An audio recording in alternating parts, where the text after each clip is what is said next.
Hello and welcome to my demonstration of the B&G Nemesis. There's a lot of functionality to get into a 5-minute video, so I'll be going through setup, configuration, dashboards and modes. So the first time onboarding, we've introduced a new startup wizard. So the first page you come to will be the orientation, so you can either select portrait or horizontal. Then you're guided through some language selection and other parts. This is to make sure it's configured correctly for your area that you're sailing in, the correct units and correct time zone. Also for your correct boat, depending on what images are displayed, and if it's mast or cockpit installed. Next part is NEMA 2000 or Ethernet. So if you have a sailing processor on the network, you can send all data over Ethernet. You then select whether this is a new install or if it's adding to an existing boat. Once this is completed, the device will restart to confirm the onboarding process. So when you go into settings, I've changed the theme here just to give you an example of light and dark theme. When you go into settings, there's lots of parameters we can change to customize it for your boat. Here there's the screen lock timeout, so we can time it out after a certain period. We can also set it into context mode.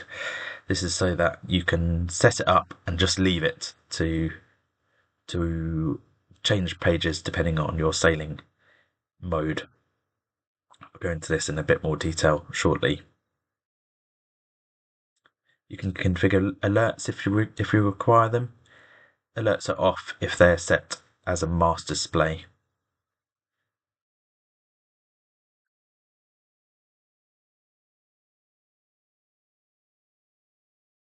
So that's the quick install. So after completing the onboarding, these pages will appear with all your data on your boat. The lock button is down to the bottom left of the screen if you wish to lock the screen. So most of you will want to use context mode. So this is how you set up context mode. So enable dynamic layout switching. You can see the different pages that are enabled for different modes: pre-start, upwind, reaching and downwind. You can set one for each side of the boat, port and starboard, because a lot of users may have load cells that are set up for port tack, some are set up for starboard tack, so you can predefine pages for this. You can see the wind is changing and it's switching between pages. To unlock the screen, there's a bar at the bottom of the page, and you can swipe up to unlock the screen at any time. Nemesis has different themes, light and dark. I find using light is better in bright conditions with lots of screen glare. Dark is better for gloomy conditions. So here's just an example of how it looks in light theme and in horizontal.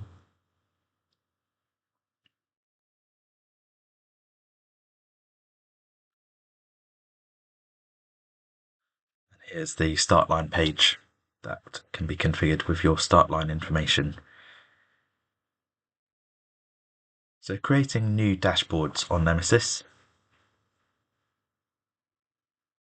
You'll see at the bottom right there's the new dashboard button. You can either create a blank dashboard or create it from a predefined template. So this new dashboard builder is the same as in the Zeus S and Zeus SR. There's a few more options in here that you can customize the data and color coordinate it. You can also put conditional information so that if it's above a certain number or if it's on target, you can change the color of the number. Here I am just quickly dragging and dropping some different gauges. I've gone through it fairly quickly and saving the dashboard. Once the dashboard has been named, it will appear on your home screen. Here it will be available for you to pin to the bottom activity bar. Once it's pinned, it will be available to swipe through whilst the screen is on display. Thank you very much for watching. I hope you enjoy the video.